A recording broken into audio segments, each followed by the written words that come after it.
INDEC y con un especialista en la materia, el economista Gustavo Burachik, es profesor de la Universidad Nacional del Sur, licenciado en Economía y obviamente que maneja a la perfección todo la cuestión de datos que ha brindado el INDEC para la ciudad de Bahía Blanca y alrededores. Hola Gustavo, un gusto.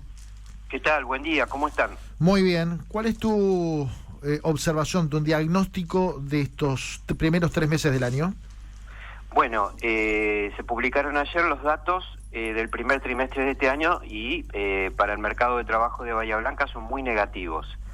Hay un incremento muy sustancial de la tasa de desocupación, que a fin del año pasado, en los últimos 3 meses del año pasado, estaba por debajo del 5%, y ahora está en 7,5%. Si uno hace la cuenta de en qué porcentaje la tasa se incrementó, es más del 50%. Es una tasa realmente muy alta, después de todo un año 2023 donde la tasa de desocupación venía disminuyendo.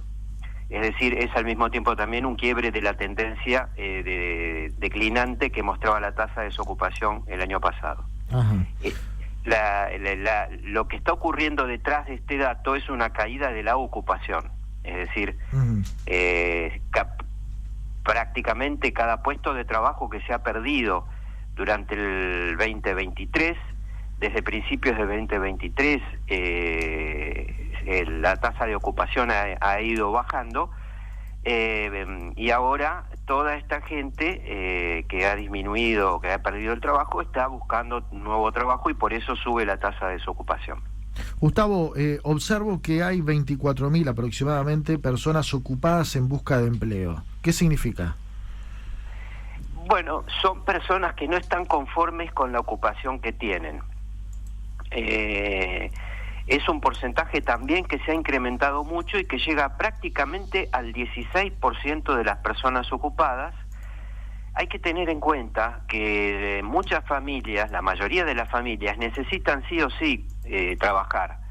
Y no consiguiendo un trabajo adecuado a sus calificaciones o a sus pretensiones o en buenas condiciones, en términos de que sea un trabajo en blanco, registrado, con horarios razonables, etcétera, etcétera.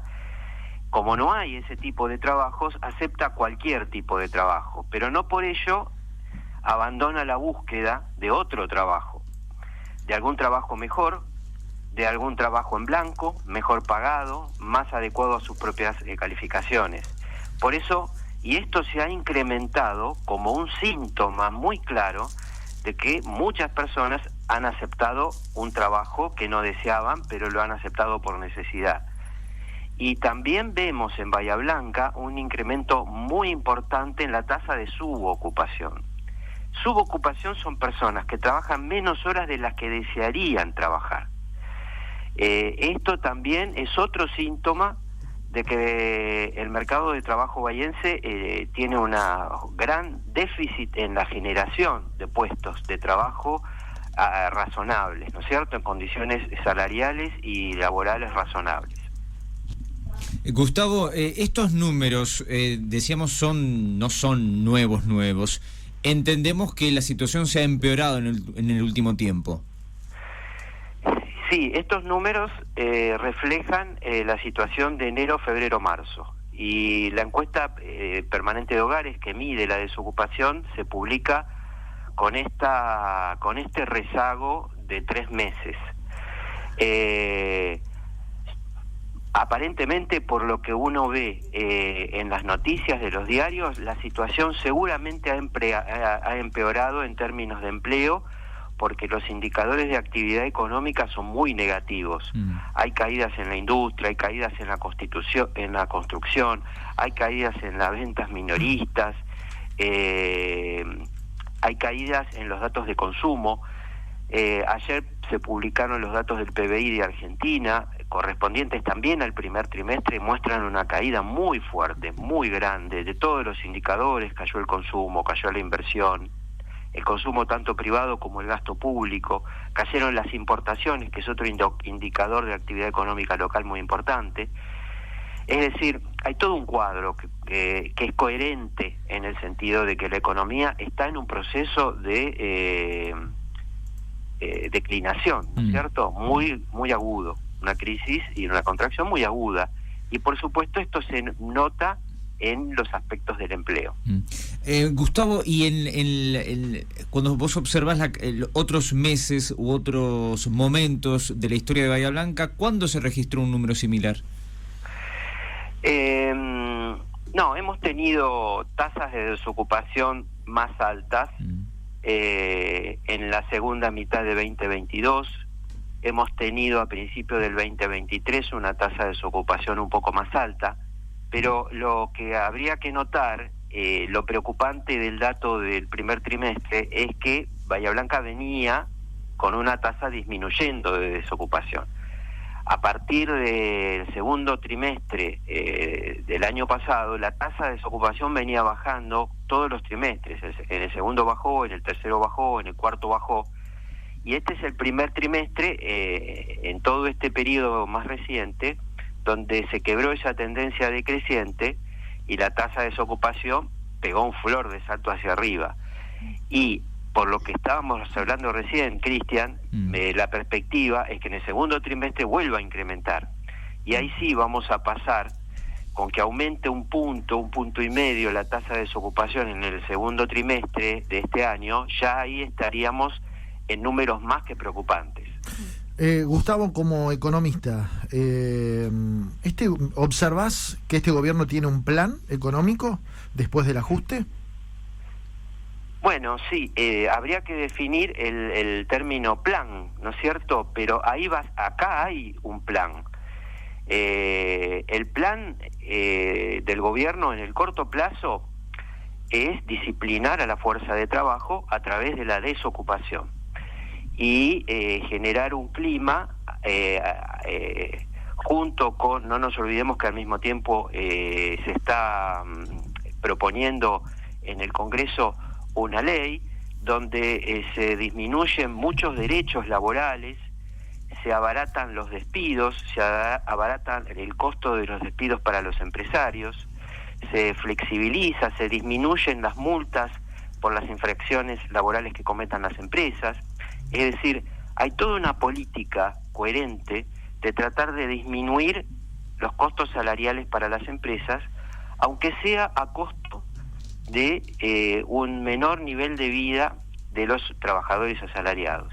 Este plan es muy claro y la política de desgravaciones impositivas del llamado régimen de grandes inversiones, el RIGI, que tanto se discute porque Bahía Blanca YPF ha supeditado la concreción del proyecto de GNL a que la provincia apruebe este RIGI, va en la misma dirección, ¿no es cierto? Quitar